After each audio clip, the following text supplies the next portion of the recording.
Welcome friend, युक्ति आई इसके इस ऑनलाइन प्लेटफॉर्म पर मैं अमर अरविंद आप लोगों का तहे दिल से स्वागत करता हूं। जो भी सबसे पहले अभी जुड़ रहे हैं, नए हैं स्टूडेंट्स, चैनल को सबसे पहले सब्सक्राइब कर ले, साथ ही साथ बेल आइकन को भी दबाएं ताकि सारे नोटिफिकेशन आप तक पहुंचे। और जो हमारे पुराने मित्र हैं, चैनल को शेयर भी किया कीजिए ताकि और भी लोग हमसे जुड़ें।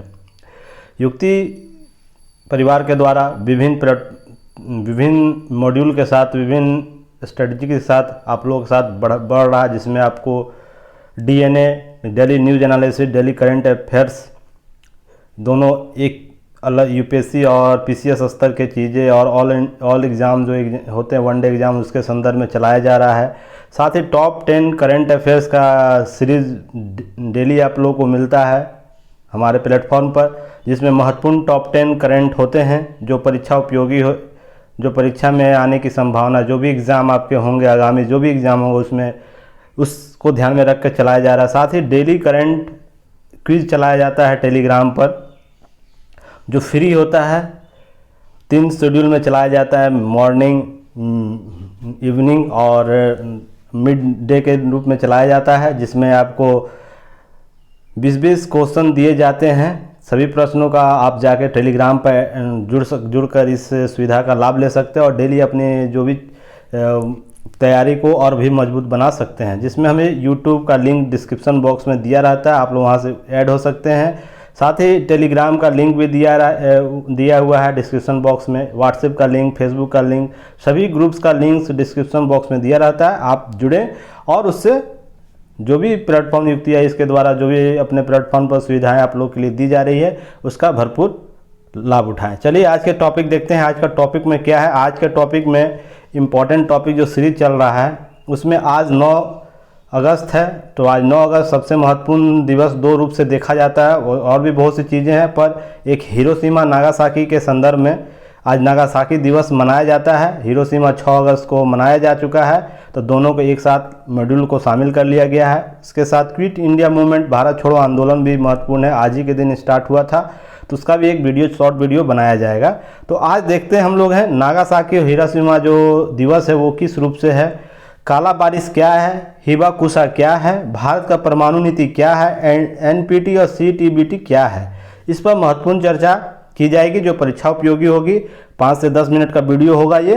चलिए कोशिश करते हैं। तो क्या है, सबसे पहले 6 अगस्त और 9 अगस्त को 1945 में जापान के हिरोशिमा और नागासाकी, सभी को पता है, अमेरिका के द्वारा परमाणु बम का हमला किया गया था। हिरोशिमा में जो बम गिराया गया था उसका नाम था लिटिल बॉय, यूरेनियम युक्त था, यूरेनियम से बनाया गया था, जिसके गिराने के बाद लगभग 1,40,000 लोग अकाल मृत्यु को चले गए।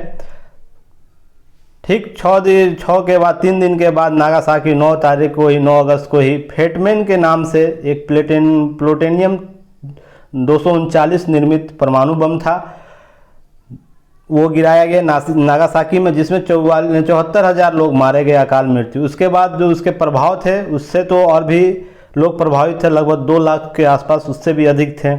ये सरकारी डाटा आपको है, और से अनौपचारिक डाटा भी बहुत से लोग जो वहाँ के पब्लिक थे उनके द्वारा लगभग 5 से 6 लाख लोगों की मृत्यु प्रभावित होने की बातें की गई थी। इसी संदर्भ में परमाणु अप्रसार नीति का अनुसरण करने के लिए हिरोशिमा नागासाकी दिवस के रूप में मनाया जाता है। तो किस लिए किया जाता है कि परमाणु बम का जो दुरुपयोग है उसके लिए, जो इस विध्वंसकारी बम है उसके अप्रसार नीति को बढ़ावा देना है, उसके सदुपयोग, जो उसका उचित उपयोग है, जैसे परमाणु बिजली घर में उपयोग, इसका सदुपयोग किया जा सकता है, उसके लिए ये सब बढ़ाने, उसके संदर्भ में ये चलाई जाती है। अब देखते हैं काला बारिश क्या है। तो काला बारिश क्या है देखते हैं। काला बारिश, ब्लैक रेन क्या है, ये बहुत ही इंपॉर्टेंट टॉपिक है क्योंकि ये किसी एग्जाम में पूछा जाता है। काला बारिश क्या है? यह परमाणु हमले से नष्ट हुए इमारतों का मलबा और कालिक बम के निकले रेडियोधर्मी पदार्थ के साथ मिलकर वातावरण में एक मशरूम रूपी बादल बन गया था। यह पदार्थ वायुमंडल में वाष्प के साथ संयुक्त होने के बाद काले रंग के बूंदों के साथ रूप धरती गिरने के बाद इसे काला बारिश किया गया। अर्थात जो परमाणु बम गिराया गया उसके बाद जो मलबा धुआं के रूप में ऊपर गया, मशरूम बना, उसके बाद उसके साथ जो काली बूंदों के साथ वो नीचे गिरा, उसी के संदर्भ में जापानी लोगों ने इसे काली बारिश का नाम दिया था।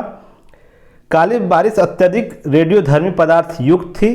तो आपको प्रश्न यहाँ से पूछे जाते हैं पीटी में। ग्राउंड जीरो अर्थात जहाँ बम गिराया गया था उसके तकरीबन यानी उसके करीब 29 किलोमीटर के क्षेत्र में काली बारिश हुई थी। तो आपको यहाँ पीटी से प्रश्न यहाँ से पूछा जाता है।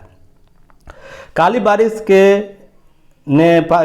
ने कई लोगों को विकिरण के तीव्र लक्षण ARS एक्यूट रेडिएशन सिम्टम्स होता है उसके प्रभाव देखने को मिले थे वहाँ पर। हिरोशिमा जापान में एक जिला अदालत 1945 परमाणु विस्फोट के बाद काली बारिश से जो जीवित बचे 84 लोग।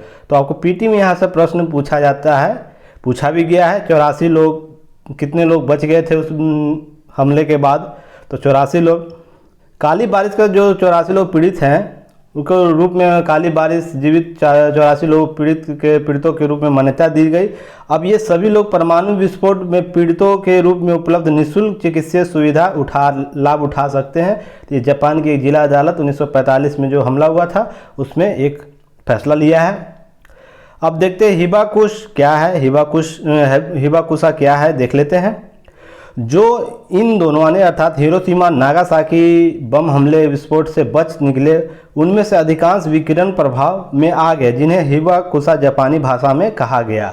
जापानी भाषा में जो बच गए लोग उसे हिबाकुशा कहा गया। तो ये भी प्रश्न टर्म पूछा जाता है, हिबाकुशा किससे संबंधित है। अब देखते हैं परमाणु संपन्न देश कौन कौन है ये देख लेते हैं। तो अमेरिका है, इसी ने परमाणु हमला किया था। उसके विभिन्न कारण थे, उसके एस्पेक्ट अलग अलग तरीके से देखने को मिलते हैं जो परीक्षा उपयोगी, उस पर भी कभी वीडियो बना दिया जाएगा। उसके बाद रूस है, यूनाइटेड किंगडम है, फ्रांस है, चीन है, इजराइल है, भारत है, पाकिस्तान है, उत्तर कोरिया परमाणु संपन्न देश है। तो कितने देश है आप लोग यहाँ से देखिए, ये पीटी में आप लोग को प्रश्न पूछा जाता है। अब परमाणु अप्रसार संधि क्या है उसको देख लेते हैं। तो एनपीटी के बारे में बहुत न्यूक्लियर नॉन प्रोफेशनल ट्रीटी जो है परमाणु अप्रसार संधि, इसके संबंध में आपको एनपीटी के बारे में बहुत सी चर्चाएं सुनने को मिलती है, इससे प्रश्न आपको बनते हैं। इस संधि पर वर्ष 1968 में हस्ताक्षर किए गए था। वर्ष 1970 से यह प्रभाव में। तो हस्ताक्षर कब हुए थे? 1968 में, और प्रभाव में कब है? 1970 में। वर्तमान इसके कितने सदस्य हैं? 190 सदस्य हैं, हस्ताक्षर किए हुए सदस्य हैं। इस संधि के अनुसार कोई भी देश न वर्तमान में न भविष्य में ही परमाणु हमले का निर्माण करेगा, और हालांकि सदस्यों को परमाणु ऊर्जा शांतिपूर्ण उपयोग की अनुमति देता है। इस एक्ट के तहत, इस संधि के तहत कोई भी जो भी हस्ताक्षर देता है वो पहले कभी भी हमला वर्तमान में न कभी भविष्य में परमाणु हमले का अनुसरण करेगा। उसके बाद बहुत सी चीज़ें, इसके 3 प्रमुख लक्षण है, उसको महत्वपूर्ण जो परीक्षा उपयोगी है। परमाणु हथियारों के प्रसार को रोकने के लिए निशस्त्रीकरण को प्रोत्साहित करना, परमाणु तकनीकों के शांतिपूर्ण उपयोग के अधिकार को सुनिश्चित करना। तो क्या 3 के प्रमुख लक्षण है? तो परमाणु हथियारों के जो प्रसार उसको रोकना। तो आप लोग देखते होंगे ईरान के मामले में, भारत के मामले में, दक्षिण कोरिया के मामले में, उत्तर कोरिया के मामले में, इसे में आपको प्रसार संबंधी के चीज़ें आपको बार बार देखने को मिल रही होंगी। निशस्त्रीकरण के संबंध में प्रोत्साहित करना है। अब नेक्स्ट है व्यापक परमाणु परीक्षण प्रतिबंध संधि, the convention nuclear test ban treaty, CTBT क्या है? चलिए देखते हैं CTBT क्या है। संधि सभी प्रकार के परमाणु हथियारों के परीक्षण और उपयोग को प्रतिबंधित करती है। यह संधि सभी प्रकार के परमाणु हथियार, किसी प्रकार के परमाणु हथियार आप नहीं बना सकते हैं इसके संबंध में। यह संधि जेनेवा के निशस्त्रीकरण सम्मेलन में के पश्चात प्रकाश में आया। तो ये प्रश्न आपको पीटी में पूछा जाता है यहाँ से। इस संधि पर वर्ष 1996 में हस्ताक्षर किए गए। अब तक इस संधि में 184 देश शामिल हो चुके हैं। तो देख सकते हैं कितनी बड़ी संख्या इसमें देशों का शामिल हो गया है, पर इसमें भारत शामिल नहीं है। आगे इस पर चर्चा की जाएगी। परमाणु संधि और भारत का क्या रुख है उसके संदर्भ में देखते हैं। भारत परमाणु अप्रसार संधि अर्थात NPT और व्यापक परमाणु प्रशिक्षण जो प्रतिबंध संधि है CTBT के दोनों में से किसी में शामिल नहीं है।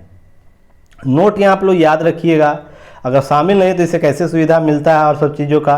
तो भारत ने अंतर्राष्ट्रीय परमाणु ऊर्जा एजेंसी जो IAEA के साथ सुविधा विशिष्ट सुरक्षा समझौता किया है तथा परमाणु आपूर्तिकर्ता समूह NSG से विशेष छूट प्राप्त की है, और यह उसे वैश्विक असैनिक परमाणु प्रौद्योगिकी वाणिज्यिक में भाग लेने की अनुमति देता है। तो किसके साथ समझौता किया है?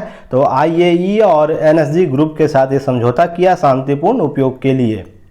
नेक्स्ट है, अब नेक्स्ट में देखते हैं भारत की परमाणु नीति क्या है, इसमें संदर्भ में बातें देखते हैं। तो परमाणु नीति वर्ष 1998 में परमाणु परीक्षणों के बाद भारत सरकार द्वारा एक राष्ट्रीय सुरक्षा सलाहकार बोर्ड की स्थापना की गई। तो कब की गई? 1998 में, जिसके द्वारा 1999 में भारतीय परमाणु सिद्धांत का एक ड्राफ्ट जारी किया गया। तो सिद्धांत क्या है वो बहुत ही इंपॉर्टेंट होता है, ये प्रश्न पूछा जाता है।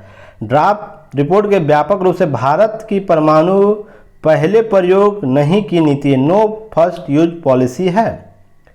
साथ में विश्वसनीय न्यूनतम परमाणु अवरोध है, क्रेडिबल मिनिमम न्यूक्लियर डिस्टेंस की रक्षात्मक मुद्दा को रेखांकित करता है।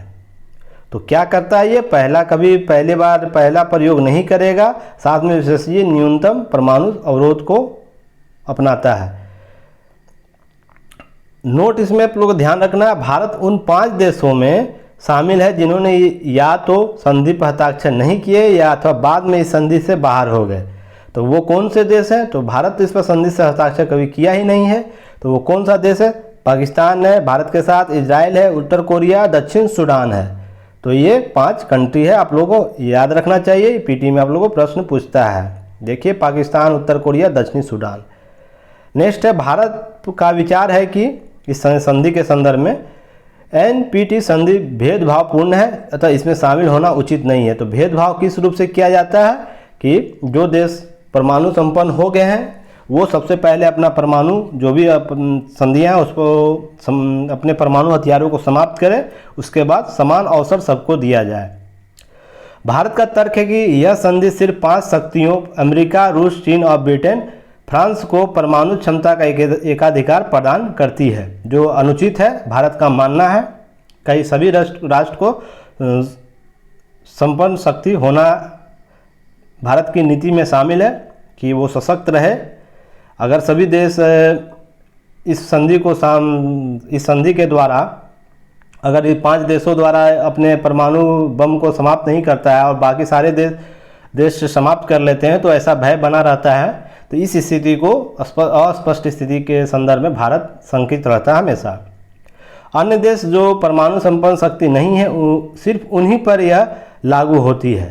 अर्थात जो संपन्न है सबसे पहले वो अपने परमाणु हथियारों को समाप्त करे, जिसमें सिप्री का रिपोर्ट आप लोग हमेशा याद रखिएगा। हमेशा सिप्री का रिपोर्ट आते रहता है, उसे आप लोग ध्यान में रखिएगा। इसके संदर्भ में इतना ही बातें हैं, जो भी चीज़ें हैं। इसके साथ ही आप लोग हमारे YouTube, टेलीग्राम, फेसबुक ग्रुप सभी से जुड़िए। DNA DCA top 10 daily current affairs का क्यूज चलता है, उससे जुड़िए, आप लोग को बहुत ही फ़ायदा मिलेगा। और हमारा प्रयास रहेगा आप लोग बेहतर से बेहतर चीज़ें शॉर्ट टर्म में भी आप लोग इम्पोर्टेंट टॉपिक दिया जाए, ताकि परीक्षा उपयोगी आप लोगों का कोई भी चीज़, कोई भी महत्वपूर्ण टॉपिक छूटे नहीं। तब तक के लिए धन्यवाद। जय